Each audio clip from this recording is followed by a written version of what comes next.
umringizni oxirigacha faqat bitta insonning yuzi yodingizda qolar ekan.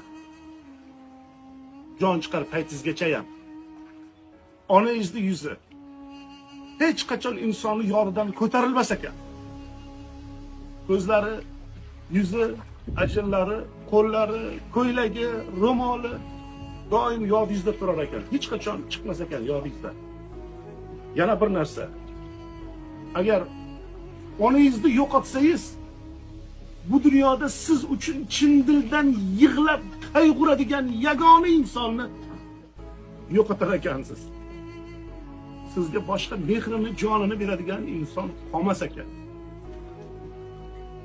Yolg'izlik shundan boshlanar ekan.